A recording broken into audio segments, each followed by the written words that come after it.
The Balfour Declaration, a century of promise, betrayal, and lasting impact on Palestine.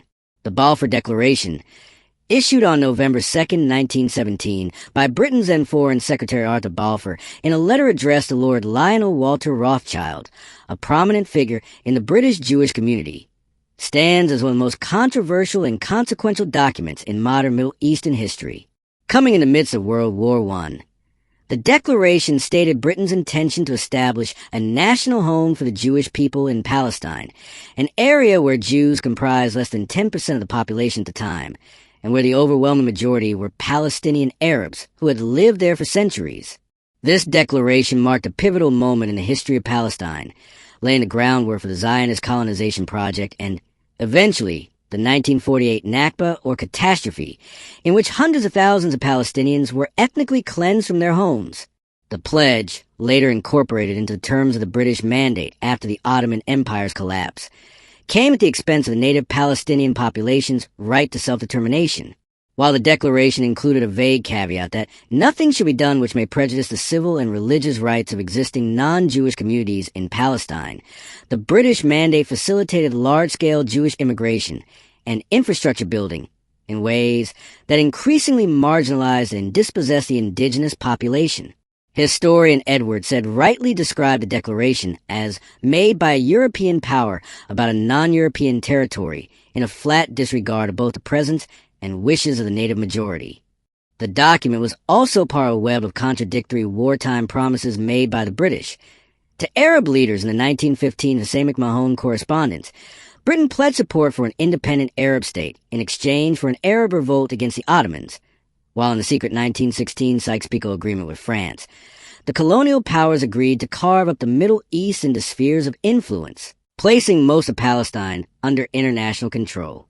Thus, the Balfour Declaration not only betrayed the aspirations of the Palestinians, but also revealed Britain's duplicity and imperial agenda.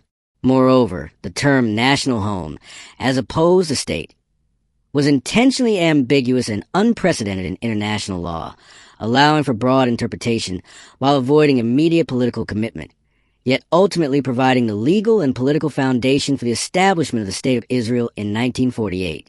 More than a century later, the Balfour Declaration remains a symbol of colonial injustice, a source of deep historical grievance for Palestinians, and a pivotal turning point that reshaped the political destiny of the Middle East. Earlier draft of the Balfour Declaration used the explicit phrase, the reconstitution of Palestine as a Jewish state. But this was deliberately softened in the final version to more ambiguous, a national home for the Jewish people.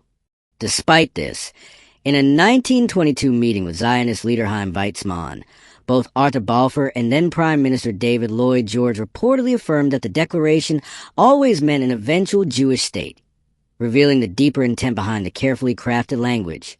The reasons for issuing the declaration remain complex and debated among historians, who have offered varied explanations based on different sources. Some suggest that several key figures in the British government were sympathetic Zionists who genuinely supported Jewish aspirations, while others argue that the declaration was a cynical move rooted in anti-Semitic reasoning, essentially proposing that the Jewish problem in Europe could be resolved by relocating Jews to Palestine. Nonetheless, mainstream scholarship tends to agree on a combination of strategic, political, and humanitarian motivations. Control over Palestine was vital to Britain's imperial interests, particularly to safeguard the Suez Canal and maintain dominance in Egypt. Aligning with the Zionist movement was seen as a way to galvanize Jewish support in the United States and Russia, hoping to keep these countries committed to the war effort. The Zionist community in Britain exerted intense lobbying, pressure, and maintained strong government connections, with some officials themselves being Zionists. And finally, there was genuine sympathy within the British government for the persecution of Jews in Europe, motivating support for a Jewish homeland.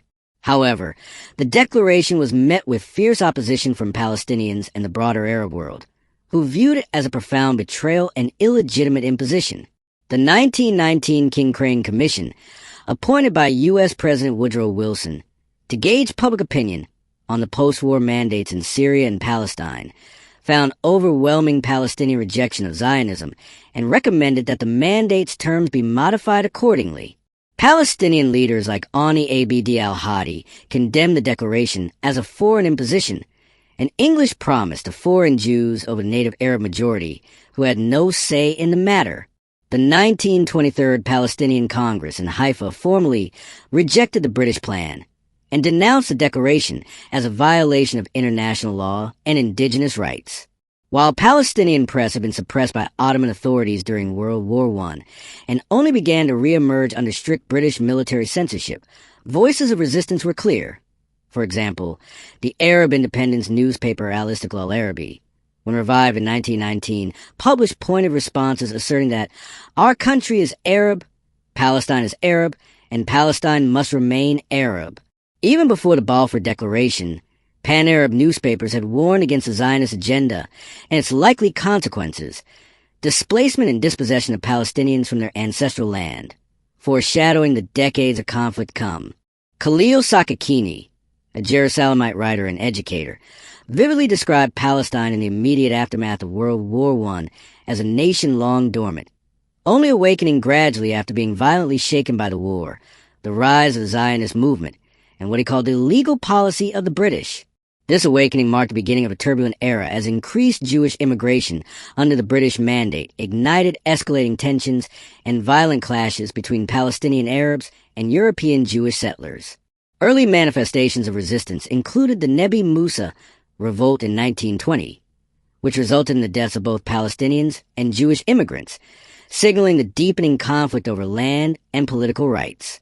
While Britain is primarily held responsible for issuing the Balfour Declaration, it is crucial to understand that this commitment was not unilateral.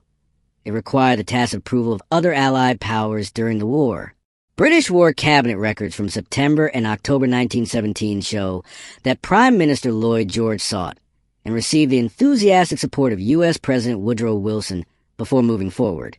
And France also openly backed the Zionist cause, as evidenced by a May 1917 letter from French diplomat Jules Cambon to Polish Zionist Nahum Sokolow, which framed Jewish colonization of Palestine as a deed of justice and of reparation for the historical exile of the Jewish people. The consequences of the declaration were profound and tragic for Palestinians. It laid the groundwork for the 1948 Nakba, during which Zionist paramilitary groups, trained and supported by the British, forcibly expelled over 750,000 Palestinians from their homes and lands. Despite warnings within the British War Cabinet that such an outcome was likely, the government proceeded with the declaration, prioritizing imperial strategy and Zionist interests.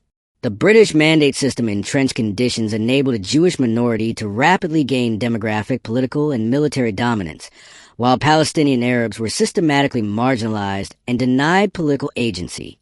By the time Britain relinquished its mandate in 1947 and referred the Palestine question to the newly formed United Nations, the Jewish community had already built a de facto state infrastructure, including an army formed from British-trained militias and self-governing bodies like the Jewish Agency, which were explicitly allowed by the British to prepare for statehood, a privilege denied to Palestinians.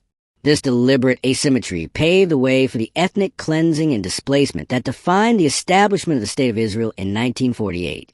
Marking the centennial anniversary, this analysis underscores how the Balfour Declaration was not merely a historical statement, but a transformative event that reshaped the political landscape of Palestine and continues to reverberate in the ongoing Israeli-Palestinian conflict.